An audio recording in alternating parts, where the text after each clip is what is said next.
Mesdames et messieurs, bonsoir et bienvenue dans cette édition.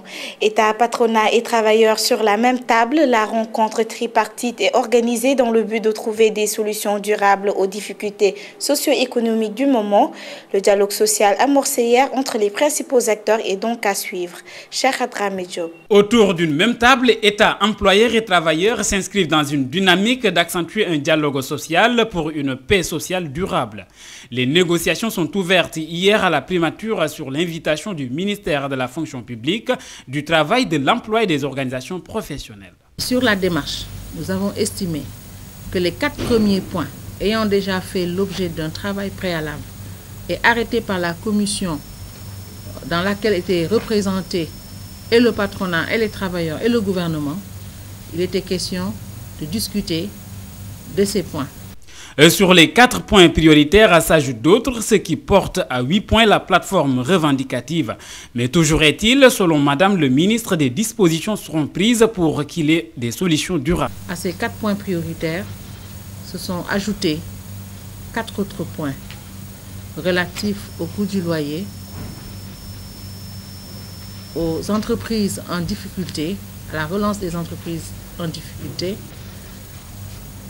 au règlement des droits des travailleurs des entreprises liquidées et le dernier point relatif à la loi sur la presse, le gouvernement.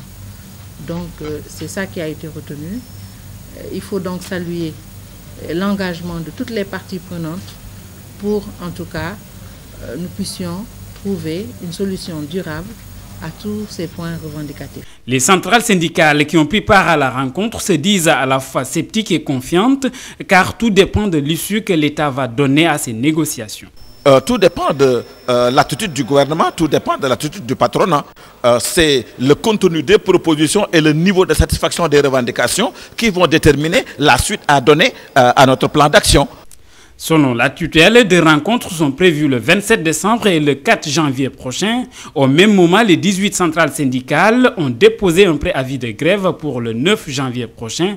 Alors, quel sera l'aboutissement de ces négociations? Wait and see.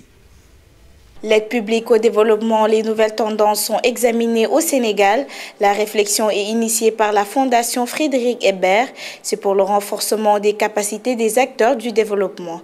Mariam Sissé. Organisé en collaboration avec la Fondation Frédéric Ebert et le GTZ de MEF, un projet assistance conseil au ministère de l'économie et des finances. Cette journée de réflexion avait pour objectif d'informer et de susciter les débats des acteurs non étatiques sur les développements actuels à l'aide publique au développement, une rencontre qui vient à son heure. Malgré toute la bonne volonté et malgré des montants remarquables investis, les résultats de l'aide publique au développement sont mitigés, parfois même loin de nos attentes.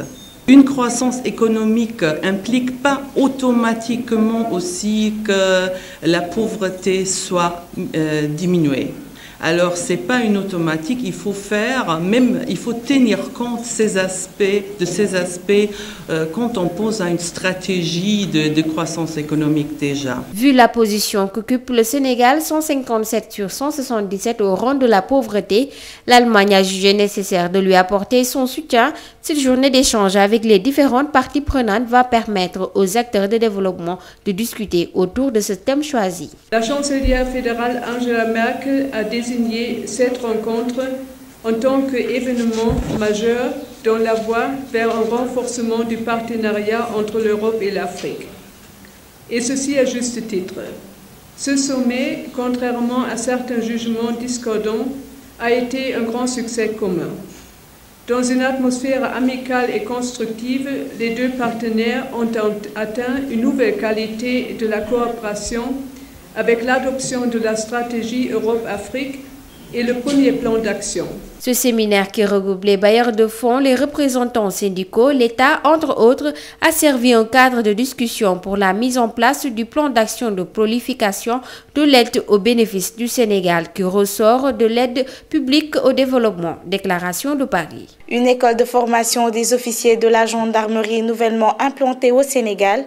La première promotion a vu les couleurs à l'occasion d'une cérémonie solennelle dite d'aboudement. La formation des 14 élèves officiers va va durer 2 ans. Reportage à la caserne générale Mambouna Mafal de Wakam, Amadou Bamba Faye. Élèves officiers de la première promotion, genoux, tête.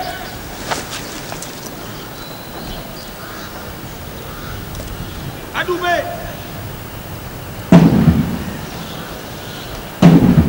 L'acte décisif ainsi posé ouvre aux 14 élèves le chemin de la vocation, celle d'un officier de la gendarmerie. La cérémonie d'adoubement à laquelle viennent de procéder vos anciens marque la fin de la période probatoire à laquelle vous avez été soumis 3 mois durant. Tout au long de cette période, vos capacités d'endurance et de résistance ont été amplement sollicitées. Les vertus de courage, d'abnégation, de sacrifice, de solidarité et d'humilité vous ont été inculquées par vos anciens. Votre vocation a été ainsi confirmée. Nous vous estimons à compter de ce jour dignes d'être des élèves officiers. La nouvelle phase qui commence sera celle de la consolidation des acquis et d'un apprentissage de savoir, de savoir-faire et de savoir-être qui vous permettront d'accéder à l'épaulette. Dans ce processus de changement de statut et même après, les élèves officiers sont aussi invités à rester dignes devant leur communauté, garant également de la souveraineté nationale symbolisée par le drapeau. Vous devrez le garder et le défendre en toutes circonstances, fût-ce au prix de votre vie. Vous devrez l'honorer. Il rythmera vos heures de travail. Sa montée le matin sera synonyme d'engagement, de résolution au service de l'État. Sa descente le soir signifiera pour vous un examen de conscience après une journée de dur labeur. Le drapeau devra être votre fierté, même dans le concert des nations où sa signification a tendance à être minimisée du fait de la mondialisation. Celle-ci nous donne l'opportunité de réfléchir sur le thème du jour, le drapeau en international. La cérémonie d'adoubement et de présentation du drapeau s'est achevée au rythme d'un défilé devant les autorités militaires civiles invitées à témoigner la première promotion du cours de formation de l'école des officiers de la gendarmerie nationale.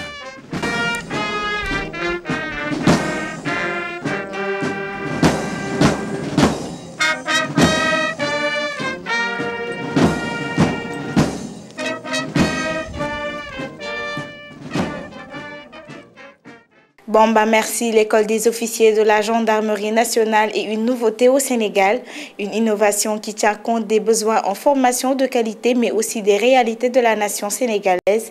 C'est l'avis du général de division haut commandant de la gendarmerie et directeur de la justice militaire, Abdoulaye Fall, au micro de Bamba Faye. Nous formons nos cadres dans des écoles étrangères, d'une manière générale. Et depuis quelques années, avec la création de l'École nationale des officiers d'actifs, certains de nos officiers nous viennent de cette école d'officiers.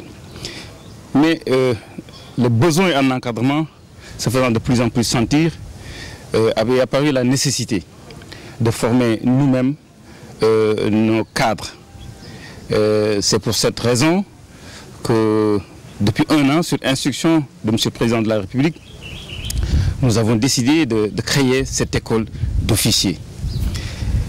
Vous savez, la qualité des hommes est aujourd'hui particulièrement importante pour la conduite des opérations.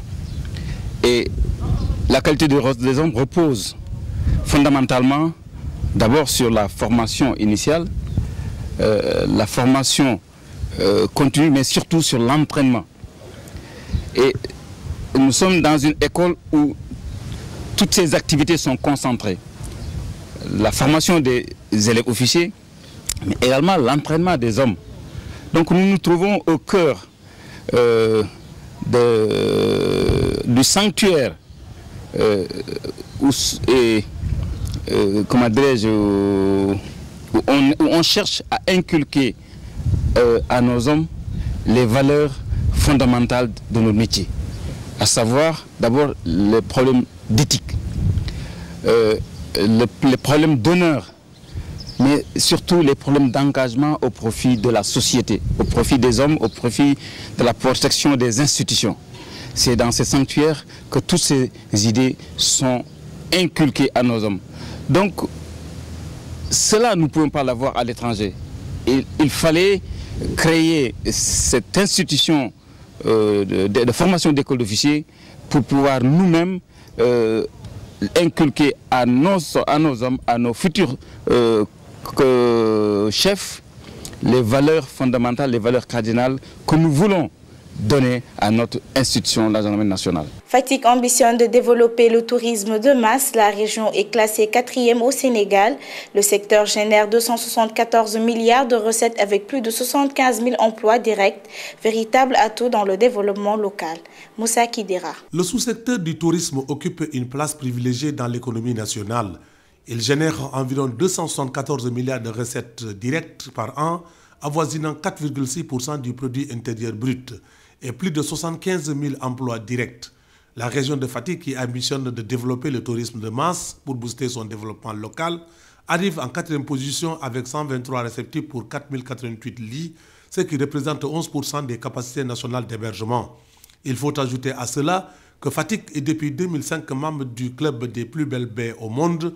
Ce représentant, Eric Laure, explique les critères de ce choix. Les acteurs concernés dans ces baies partagent des informations ou scientifiques et techniques pour permettre un développement équilibré de ces baies. La baie du Sine Saloum fait partie du club des plus belles baies du monde depuis 2005. Le principe de base a été de reprendre les critères de l'UNESCO, de classification de l'UNESCO, à la fois critères naturels et critères culturels, et de vérifier que la baie candidate vérifie au moins un critère naturel et un critère culturel pour pouvoir adhérer à l'organisation. Dans sa quête quotidienne du bien-être des populations, le Conseil régional a dans son plan de développement local mis toutes les chances de son côté pour une exploitation judicieuse de toutes les potentialités.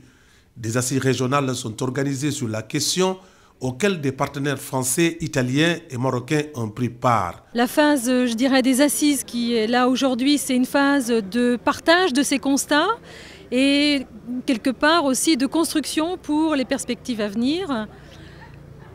Concrètement, la région Poitou-Charentes a la volonté d'appuyer un certain nombre d'actions qui iront dans le sens de l'écotourisme, c'est-à-dire de la gestion, de la valorisation des ressources naturelles de la région de Fatick. La SAPCO, à qui l'État du Sénégal a confié les aménagements touristiques avec de nouvelles attributions, est représentée par son directeur d'exploitation, Babacar Sy. Nous avons ici un potentiel extrêmement important qui peut accueillir des réceptifs hôteliers, touristiques, qui s'intègrent dans l'environnement, qui sont adaptés au contexte écologique. Je crois que ces assises sont venues à leur heure. Ça coïncide effectivement au moment où nous sommes en train de mener l'étude d'aménagement touristique durable de la zone du Sine Saloum. Sur l'international, les 27 chefs d'État de l'Union européenne ont signé aujourd'hui à Lisbonne. Le nouveau traité simplifié, celui-ci va remplacer la défunte constitution européenne rejetée par les Français et les Néerlandais. Rejetée par les Hollandais et les Français, la constitution européenne réapparaît sous la forme d'un traité. Après des mois de discussion, ils ratifieront le traité simplifié dans un ancien monastère de Lisbonne. La capitale portugaise, théâtre d'une nouvelle étape dans le renforcement des institutions européennes. Des institutions jugées vieillissantes et devant être adaptées avec l'entrée des nouveaux États, notamment ceux d'Europe de l'Est. Mais pour les eurosceptiques, la pilule est amère. Ils voient l'avènement d'un nouveau traité dans la veine du projet de constitution avorté. Le traité de Lisbonne accordera un rôle renforcé au monsieur politique étrangère du continent. Sorte de super-ministre, il sera vice-président de la Commission avec un service diplomatique étoffé. La rotation de présidence tous les 6 mois prendra fin. À la place, un président du Conseil européen sera élu pour 2 ans et demi. Le Parlement européen sera quant à lui légèrement réduit en nombre de députés, mais ses pouvoirs seront renforcés. Et finalement, les États membres seront privés de droit de veto dans certains domaines. Le Royaume-Uni est plutôt critique à l'égard de ce nouveau traité. Pour preuve, Le Premier ministre Gordon Brown sera aux abonnés absents lors de la signature officielle. Il le ratifiera, mais plus tard. Un point crucial, car si un seul des 27 États membres s'abstient de le signer, le traité sera mort-né. La plupart des États ont d'ailleurs choisi la voie parlementaire pour statuer sur le texte. Une manière d'éviter de passer par un référendum. Le douloureux souvenir du non en France ou aux Pays-Bas est encore présent dans les esprits. Merci d'avoir suivi cette édition. Bonne suite de programmes sur RDV.